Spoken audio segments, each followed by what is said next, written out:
नमस्कार, मैं हूं आशीष चित्रांशी और आप देख रहे हैं the news launcher. Hot topic with Hemant Atri. ले आइए स्क्रीन पर हेमंत जी को, जोड़िए फटाफट। स्वागत है हेमंत भाई आपका। बिहार में भयंकर हार मिली महागठबंधन को, तेजस्वी और राहुल गांधी को, बाकी उनके छोटे साथी। हमने भी 2 दिन में बहुत सारा एनालिसिस किया। गद्दार, विलेन, कांग्रेस की कमजोरी, कार्यकर्ताओं की कमजोरी, रणनीति में कमजोरी, जज्बे में कमजोरी। सब ठीक है, सब ठीक है, लेकिन इस सब की भूमिका अगर टोटल जोड़ ली जाए, मैं बार बार ये चर्चा करते समय भी हर वीडियो में कहा हूं, अगर इस सब की भूमिका टोटल जोड़ ली जाए तो 10 से 15%। मतलब अगर महागठबंधन 130 सीट पाने वाला होता तो 115 पे रुक जाता, 35 पे नहीं आ जाता। ये सब जितना इन लोगों का पूरा पूरा नकारापन जोड़ लिया जाए तो 15-20 सीट का नुकसान। कि अगर अच्छी मतलब बहुमत का की रेखा पार कर रहे हैं तो रेखा के इस पार रुक जाएंगे, बहुत हल्का स्लाइटली एक जो डिफीट। ये एक तरफा जो हो रहा है 90% स्ट्राइक रेट बिना किसी लहर के। दुनिया में चुनाव हमेशा चुनाव से पहले कहा जाता है कि फला की लहर है या लहर नहीं है, ये लहर वाला चुनाव है कि बिना लहर वाला चुनाव। अब ऐसे चुनाव हम देख रहे हैं जहां पे सत्ता के खिलाफ लहर होती है और सत्ताधारी जीतते हैं 90%, 90% स्ट्राइक रेट से जीतते हैं। ये इस देश के चुनाव आयोग की भूमिका पर अब सवाल नहीं खड़ा करता है। इस चुनाव आयोग को डस्टबिन में डालने की जरूरत बताता है कि अब ये वक्त आ गया है कि पूरा चुनाव आयोग सामान समेत, शरीर समेत कूड़ेदान में डाल दिया जाए। क्योंकि ये लोकतंत्र में वो गार्बेज है, वो कूड़ा है जो पूरे लोकतंत्र को दूषित कर देगा, सड़ा देगा और सड़ा करके खत्म कर देगा। एक जो नतीजे हैं, 202 सीट मिली है एनडीए को। 202 सीट का कंप्लीट एनालिसिस किया कुछ लोगों ने, और कुछ लोगों क्या, केरला के दक्षिण भारत में लोग जल्दी एक्टिव हो गए, क्योंकि वो ऐसा इलाका है जहां पर अब तक जो सुदूर दक्षिण है वहां पर बीजेपी वाले दस्तक नहीं दे पाए। बहुत मैनिपुलेशन करके एक सीट पर प्रयोग सुरेश गोपी वाला सफल रहा था केरला में, लेकिन केरला में पूरे डाटा पर बहुत जबरदस्त काम हुआ नतीजा आने के बाद। 202 सीट में मात्र 74 सीटें ऐसी हैं जो मोदी और नीतीश अपने दम पर जीत पाए। बाकी 128 सीट पर ज्ञानेश कुमार का खेल चला है और उससे नतीजे आए हैं। ये खुल्लम खुल्ला आरोप आंकड़ों के साथ लगाया गया है। इन आरोपों के साथ मैं अपने आप को निजी तौर पर संबद्ध करता हूं, न्यूज लॉन्चर को भले न करूं, लेकिन निजी तौर पर इन आरोपों से आशीष चित्रांशी संबद्ध है और मैं इसको 100% सत्य मानता हूं। हेमंत जी के पास मैं चलूं उससे पहले मैं जरा आपको दिखा देता हूं। एक ट्वीट लाइए, पहले ट्वीट लाइए, उसके बाद दिखाते हैं आपको, सब सबूत दिखाएंगे। Bihar rigging 128 seats of out of the 202 won by NDA came purely from SIR based voter deletion।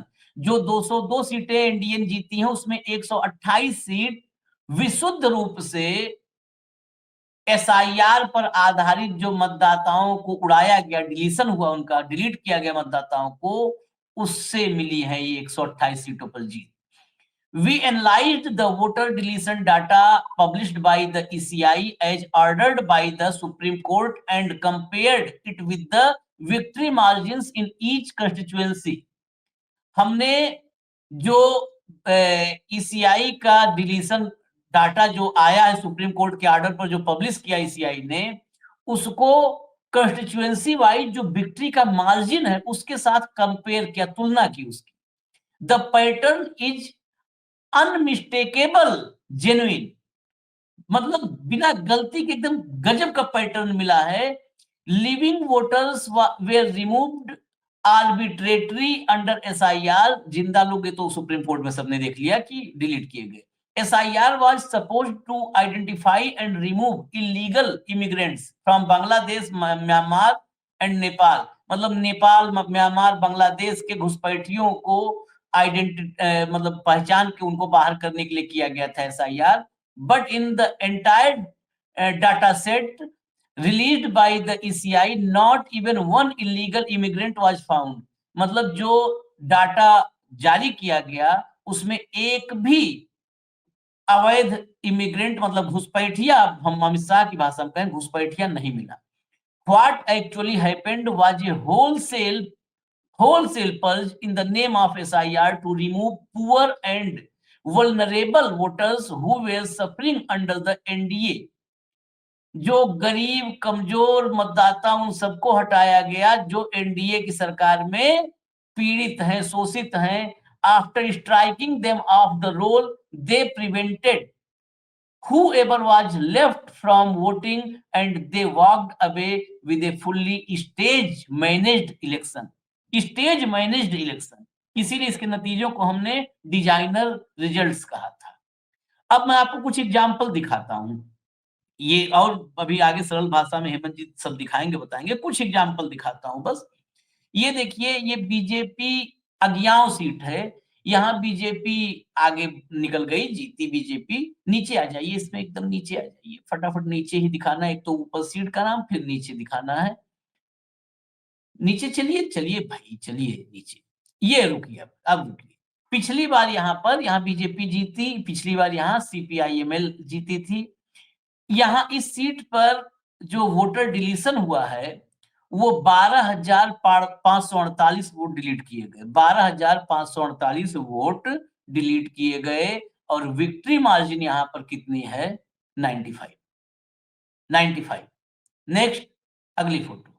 ये कुछ स्थित मतलब एग्जाम्पल में, बाकी तो छोटे छोटे में आएगा, कुछ को बड़े में जो पूरा आपको दिखाने की कोशिश है। रुकिए, ये है बलरामपुर, यहाँ पर चिराग की पार्टी जीती। अब बढ़ा दीजिए, एकदम नीचे ले आइए।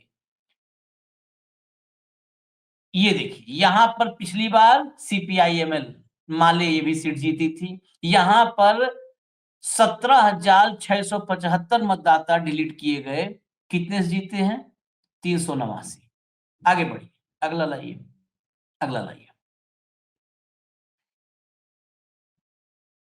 देखिए, ये है बख्तियारपुर सीट, चिराग की पार्टी। एकदम नीचे आ जाइए, चिराग की पार्टी यहाँ जीती है। देखिए यहाँ पर पिछली बार ये सीट थी आरजेडी के पास, यहाँ पर 9,193 वोट डिलीट हुए थे। वोटर डिलीशन एकदम आप देखिए लेफ्ट में, और सेंटर में देखिए विक्ट्री मार्जिन 981। 9,193 वोट डिलीट किए गए, 981 से जीत गए। Next, next. ये देखिए बेलागंज है, यहाँ पे जेडीयू जीती। आ जाइए नीचे, बिल्कुल बेलागंज में, बिल्कुल नीचे आ जाइए।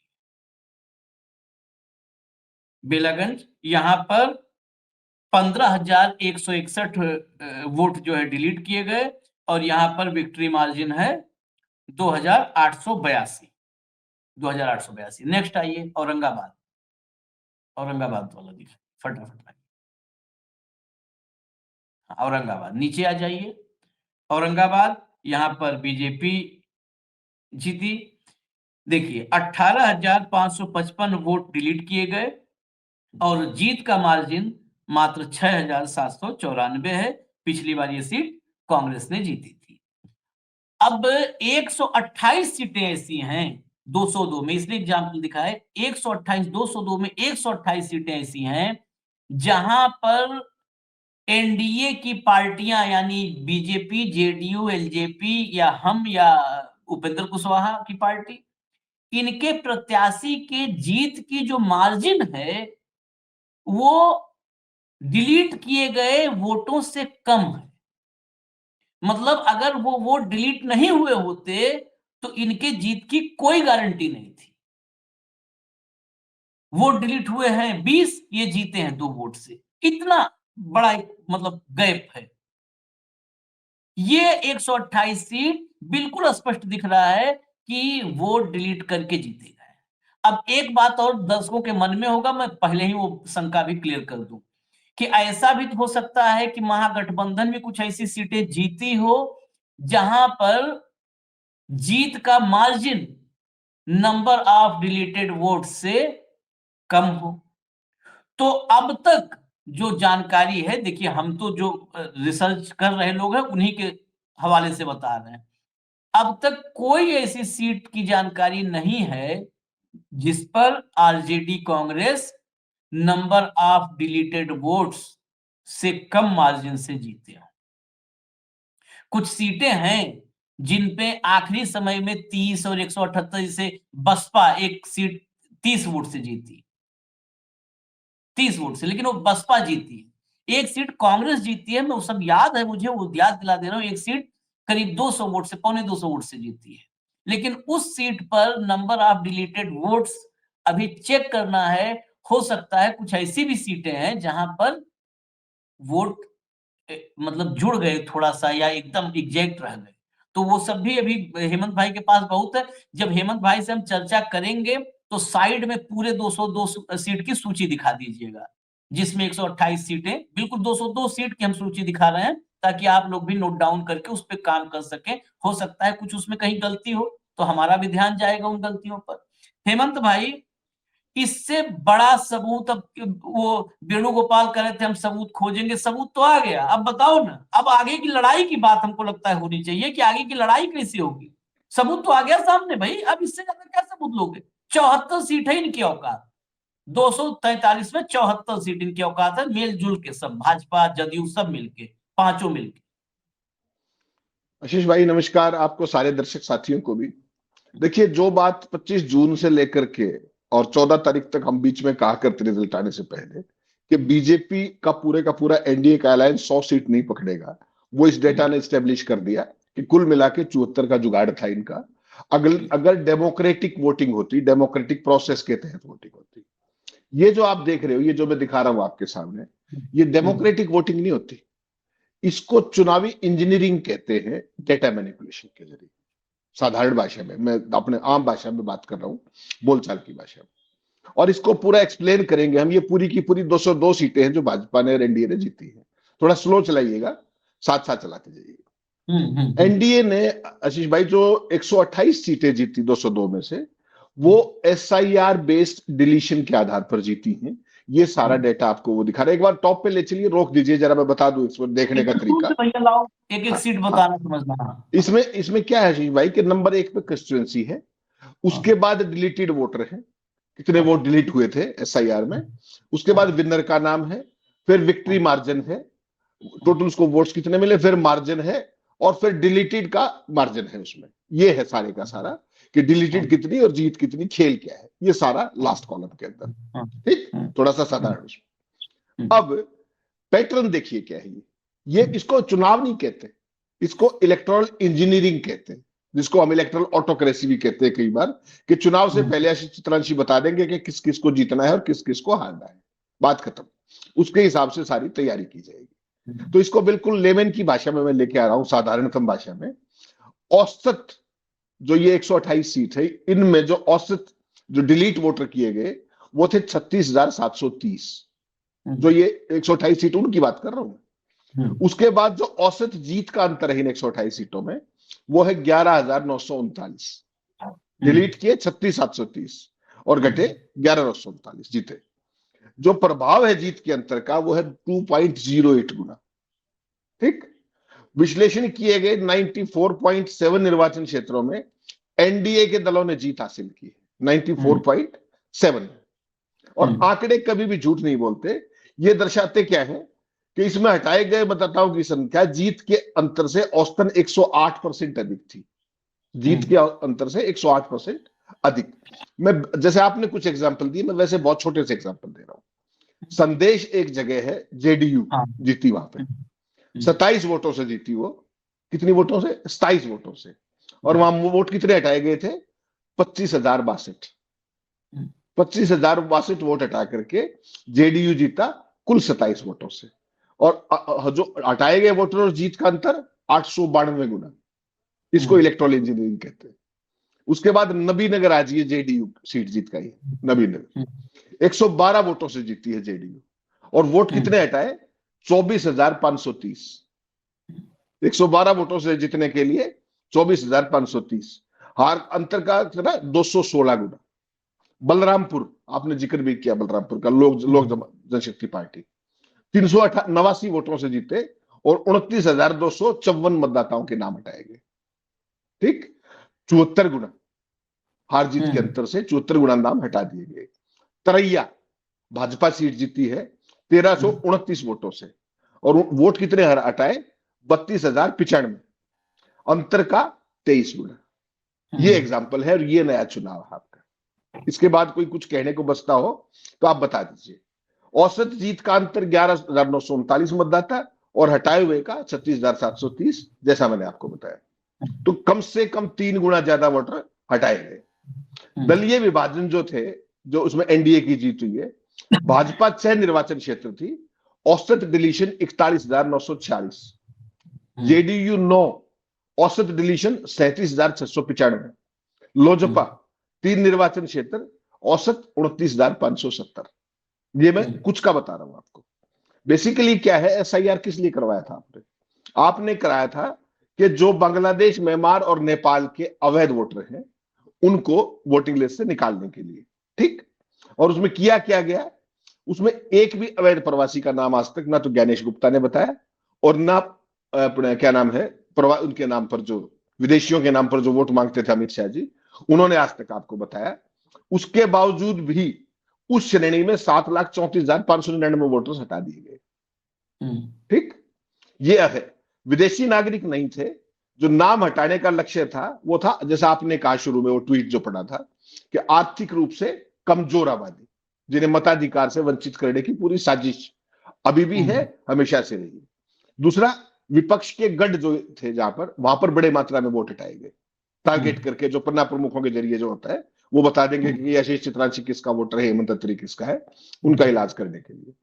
तो ये जो है कम अंतर वाले जो निर्वाचन क्षेत्र है, जहां थोड़े से नाम बदलने से नतीजे बदल सकते हैं, जैसे आपने दिखाया सीपीआईएम के, और वो भी सारे का सारा खेल किया गया। तो बेसिकली क्या है कि ये सारा गणित का खेल है, जिसको मैंने कहा ना, डेटा इंजीनियरिंग कह लीजिए, डाटा मैनिपुलेशन कह लीजिए, मैथमेटिकल मैनिपुलेशन कह लीजिए। तो ये सारे का सारा, ये कोई संयोग नहीं, ये बाकायदा प्लान करके किया गया है। 27 वोटों से कोई चुनाव जीतता है, लेकिन उसमें जिताने के लिए 25,062 मतदाता पहले से गायब हो जाते हैं। तो इसको आप संयोग कैसे कहेंगे? ये तो कुछ और है। तो ये सारा जो आशीष भाई है, जो हम एक बात कहा करते हैं ना, ये तो आप बिहार का चलाते जाइएगा सारे का सारा, ये जो हम कहा करते हैं, ये क्या चीज है? आपने ऑब्जर्व किया होगा, जो महादेवपुरा कर्नाटक में क्या हुआ था, कि कांग्रेस 5 सीटों के ऊपर चुनाव जीतती है विधानसभा का, लोकसभा में 5 सीटों में, और एक महादेवपुरा कांग्रेस को लोकसभा हरा देती है। देखा था आपने? और उसमें वोटों का खेल कितना मिला था? 1 लाख प्लस। तो यहां हर विधानसभा के अंदर औसत वोट ये काटे गए, हार जीत वाले 36,000 के आसपास। तो इसके बाद अगर कुछ कहने को बचता हो तो वो बता दीजिए आप। ये क्या क्या है बेसिकली, जो हम कहते हैं ना कि ये मैन मेड रिजल्ट्स हैं, मशीन मेड रिजल्ट है, डेटा मेड रिजल्ट। ये कहीं भी डेमोक्रेटिक प्रोसेस का आउटकम नहीं है, ये एक इलेक्ट्रल इंजीनियरिंग है, साधारण भाषा में कहूं चुनावी इंजीनियरिंग है ये। इसमें क्या है कि टारगेटेड जो क्षेत्र है कि ये हमें जीतने ही है, उसमें मतदाता सूचियों में बड़े पैमाने पर टारगेट करके डिलीट करो। शेष मतदाताओं का जो मतदान है उसमें प्रतिशत कम करो, और कम मतदाता सूची के साथ जीत की घोषणा करो। इसको इलेक्शन मैनिपुलेशन कह लीजिए आप, या कुछ लोग इसको चुनावी प्रबंधन भी कहते हैं। कहीं पे घटा के और कहीं पे बढ़ा के। बिहार के अंदर घटाने का मॉडल देखा आपने, महाराष्ट्र के अंदर आपने बढ़ाने का मॉडल देखा। 40 लाख वोट 4 महीने के अंदर लोकसभा और विधानसभा के बीच में। हरियाणा के अंदर आपने और भी कमाल देखा, लोकसभा और विधानसभा के बीच में 3.5 लाख वोट तो टारगेट करके काटे गए। ठीक, और 25,40,000 वोट फर्जीवाड़ा करके जोड़े गए। उसके जरिए कुल चुनाव की जीत कितनी हुई? 1,17,000 की। और सीट कितनी आई? बिल्कुल पॉइंट पे, जिसको कहते हैं 46। क्योंकि अगर वहां ये बिहार वाली जीत दिखा लेते तो सारा मामला एक्सपोज हो जाता। तो अब इन्होंने, चूंकि देखिए कहां किया है एक्सपेरिमेंट, देखिए ऐसे नहीं किया इन्होंने शुरुआत की मध्य प्रदेश से, कोई नहीं बोला। फिर छत्तीसगढ़ चले गए। छत्तीसगढ़ में कोई बीजेपी का नाम लेने वाला भी हो तो बता दीजिए। इन्हीं के पोमेरियन सुबह से शाम तक क्या कहा करते कि साहब वहां तो कांग्रेस आ रही है बड़े पैमाने पर, जैसे हरियाणा का जिक्र करते थे। उसके बावजूद क्या हुआ? वहां पर बीजेपी स्वीपिंग। हरियाणा उसके बाद देख लीजिए, उसके बाद दिल्ली देख लीजिए। केजरीवाल दिखाते घूमते रह गए कि ये जिंदा है, इसकी वोट काट दी, इसका बदल दिया, इसका ये कर दिया, कोई फर्क नहीं पड़ा। साहिब सिंह वर्मा का जो नई दिल्ली का क्षेत्र जहां पे वो जीते हैं, वहां पर क्या क्या हुआ, एक एक घर में कितने वोटर थे, वो मुझे और आपको बताने की जरूरत नहीं, किसके घर थे वो भी हमने बाकायदा सारे बताए थे उन शोज में। वो हुआ। वहां से चलते हुए फिर महाराष्ट्र पहुंचे। महाराष्ट्र में 93% का ऐतिहासिक स्ट्राइक रेट दर्ज किया गया, 40 लाख वोटों के खेल के साथ। और अब ये आपके सामने बिहार है। तो बहुत सारे वोट जो अपने दर्शक साथी हैं वो नाराज हैं, मैं समझ सकता हूं उनकी नाराजगी को, सब चीजें हैं। लेकिन वो कई बार हमें जो गाली गलौज करते हैं उसकी बजाय उनको इन तथ्यों पर ध्यान देना चाहिए कि क्या ये इस तरह का वोटिंग पैटर्न संभव है। केवल एक छोटी सी बात कह के अपनी बात पूरी करूंगा। 1952 में आशीष भाई इस देश में डेमोक्रेटिक प्रोसेस इलेक्टोरल शुरू हुआ था, वोटिंग लिस्ट वगैरह बनने के बाद। तब से लेकर के और बिहार चुनाव, अपने क्या नाम, महाराष्ट्र चुनाव से पहले एक एग्जाम्पल मुझे धरती पे दिखाइए भारत में जिसमें 90% स्ट्राइक रेट किसी पॉलिटिकल पार्टी का रहा हो। एक 1952 में तो कांग्रेस पार्टी ही मेन पार्टी थी, 57 में भी कांग्रेस मेन पार्टी थी, 62 कोई में भी था भी लगभग, नहीं हाँ, सामने ही कोई भाई, नहीं था, कोई कोई नहीं था सामने ही नहीं सामने। था, तब भी नहीं उसके जीते। बावजूद उसके बावजूद भी ये स्ट्राइक रेट नहीं आया। तो ये जो बेसिकली कुछ लोग कहते हैं ना कि हम, देखिए, हमें किसी X political party, Y political party से हमें कोई लेना देना नहीं। बहुत सारे साथी ये भी ज्ञान देने लगते हैं कि सड़कों पे क्यों नहीं आते, यहाँ टाइम खराब क्यों करते हो। हम कोई एक्टिविस्ट नहीं है, ना हम किसी के वर्कर हैं। हमारा बतौर मीडिया कर्मी, हमारा काम है तथ्यों को आपके सामने प्रस्तुत कर देना। सड़कों पर झंडे लेने का काम हमारा नहीं है, ठीक, वो एक्टिविस्ट का काम है, पॉलिटिकल वर्कर्स का काम है, वो उनको मुबारक। जो हमें, जो हमारा जो चीज है वो है कि केवल और केवल तथ्य सामने ला करके आई ओपनर का काम करना, समाज को ये दिखाना कि भाई ये सच है, ये झूठ है, तय करना और उस पर एक कॉल लेना। ये दर्शकों का काम है, वोटर्स का काम है, आम देशवासी का काम है।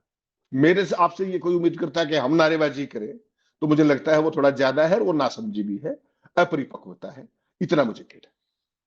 नहीं, मैं इस बात में तो और जोड़ दूं, मैं तो उसके लिए भी चलो तैयार हूं, लेकिन खाली हम ही आइए, मैं तैयार हूं। मैं तो भाई, हेमंत भाई आपको बताया, मैं इसमें नहीं परहेज करता, मैं किया भी हूं।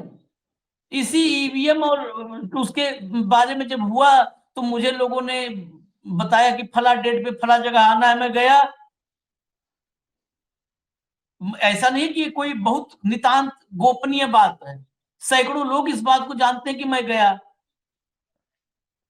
मैं मौजूद रहा वहां पर। जो लोग मुझसे जो चीज बातचीत करना चाहते थे, जितना मुझसे चाहते थे कि आप बोलिए, आप जो है एक्टिवली, मतलब थोड़ा सा लोगों को खड़ा करिए, मैंने वो भी किया है भाई।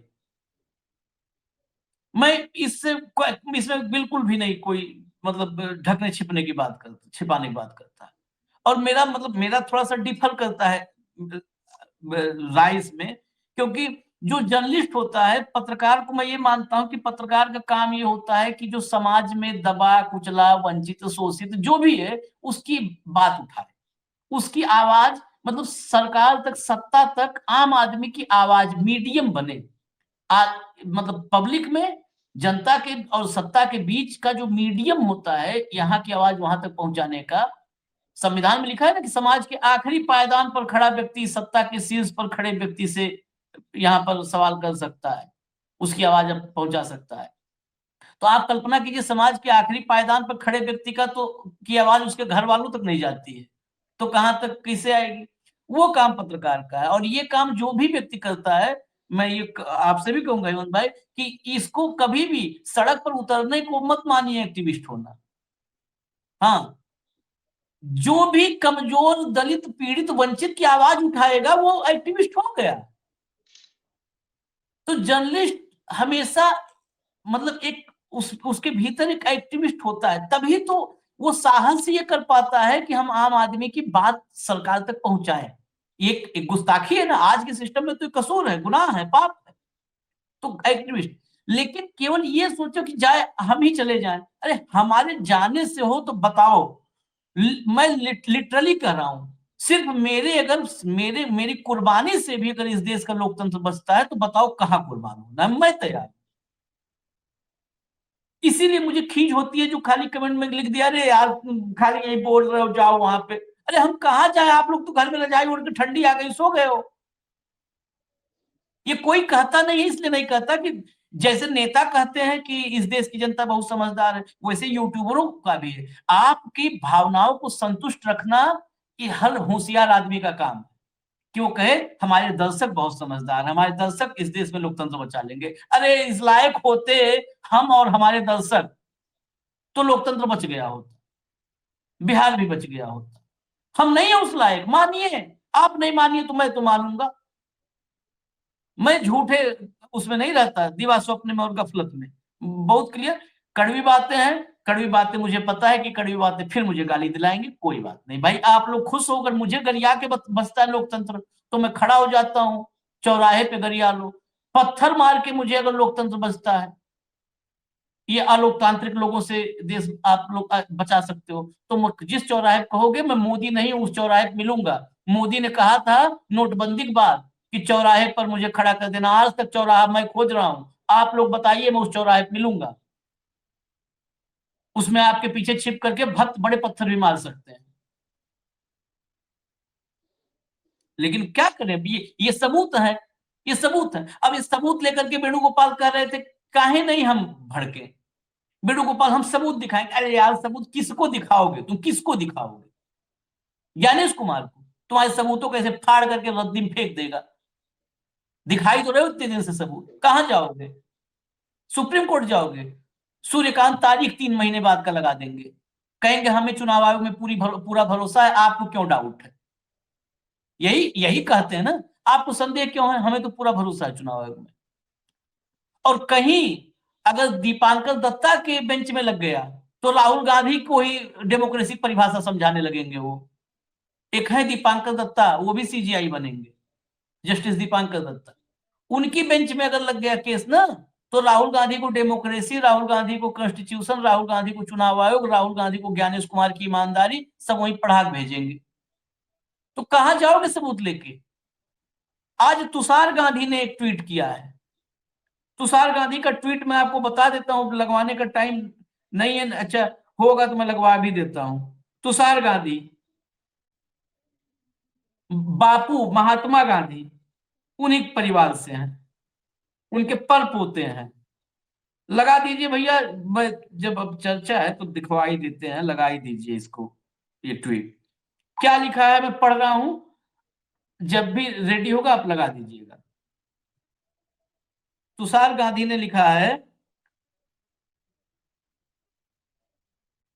After the fraud in Bihar after the fraud in Bihar, the only option left to rescue Bharat. Bihar में फ्रॉड के बाद एकमात्र विकल्प भारत को बचाने के लिए, रेस्क्यू के लिए, that is India by Kranti Satyagraha on the roads. We must utilise the Bhagat Singh Bapu method to save our constitutional democracy, Inquilab Zindabad. अब इसमें और भी किस लिए मैं इस ट्वीट को दिखा रहा हूं, ये तुषार गांधी बापू के पड़पोते हैं, और बापू के साथ भगत सिंह का नाम लिखा है उन्होंने। बहुत सारे ये जो संघी और नफरती हैं, ये बताते हैं भगत सिंह को बापू चाहते तो बचा लेते, बापू नहीं चाहे, महात्मा गांधी विलेन बना देते हैं सब इस देश में। तो वही लोग राज कर रहे हैं सब, जो बापू को विलेन बनाते आए। बापू और Bhagat Singh, after the fraud in Bihar, the only option left to rescue Bharat, that is India by Kranti Satyagraha on the roads. We must utilise the Bhagat Singh Bapu method to save our constitutional democracy, Inquilab Zindabad. ये लिखा है। बताइए अब हेमंत भाई, फाइनल मैंने फिर 8-10 मिनट कर दिया। आशीष भाई, मैं तो ये बात आपको एसआईआर जिस दिन ऑर्डर हुई थी उस दिन से एक ही बात कह रहा हूं कि केवल और केवल ये कहीं की लड़ाई नहीं है, ये चुनाव आयोग की लड़ाई नहीं, ये एसआईआर की लड़ाई नहीं, ये किसी मशीन की लड़ाई नहीं, ये सड़क की लड़ाई है भाई। लड़ सको तो अपनी डेमोक्रेसी बचा लो, ना लड़ सको तो जो हो रहा है वो एक ट्रेलर है, पूरी फिल्म अभी बाकी है। अभी वेस्ट बंगाल है, उसके बाद उत्तर प्रदेश है, फिर तमिलनाडु है, और पूरे देश के अंदर वन नेशन वन इलेक्शन की, वन नेशन वन लीडर का पूरी जो 100 साल का जो षड्यंत्र था उसको ये लोग मैच्योर करके मानेंगे, ये तय मान करके चलिए। मेरा तो फिर दर्शकों को वही कहना है, ये आपको तय करना है कि डेमोक्रेसी रहेगी या ये इलेक्टेड ऑटोक्रेसी रहेगी, आप तय कर लीजिए। बिल्कुल। और लहर और ये स्ट्राइक रेट ये सामान्य नहीं, बार बार कई लोग कहते हैं कि रिपीट आप लोग कर दिए बात। ये हेमंत अत्री जी कहें, हम कहें, अशोक वानखेड़े जी कहें, कोई कहे, ये कल्पना करो ना, बिना लहर 90% स्ट्राइक रेट है, कहीं लहर वहर इनका रहा तब तो पता चला कि 100-150% स्ट्राइक रेट हो जाएगा। अतिरिक्त कुर्सियां टेंट हाउस से मंगा करके लगानी पड़ेगी कि एक्स्ट्रा कुर्सी लगाओ यार, लहर ज्यादा तेज थी, 50 विधायक ज्यादा जीत के आ गए हैं। अब लहर ज्यादा तेज थी तो क्या कर सकते हैं, जीत के आ गए, कुर्सी लगाओ, बढ़ाओ कुर्सी। खिलाफ लहर में 90% स्ट्राइक रेट है, जब खिलाफ, इनके खिलाफ अगर लहर कहा जाए तो अतिशयोक्ति नहीं है। खिलाफ लोग परिवर्तन की बात कर रहे थे, तब ये है स्ट्राइक रेट। इजाजत दीजिए हमें, हम अपना काम करते रहेंगे। आप अपना काम, अगर लगता है कि हमको गाली देना ही आपका काम है तो हमको गाली देते रहिए, आप अपना काम करिए, हम अपना काम करेंगे। धन्यवाद हेमंत भाई, बहुत बहुत धन्यवाद, नमस्कार।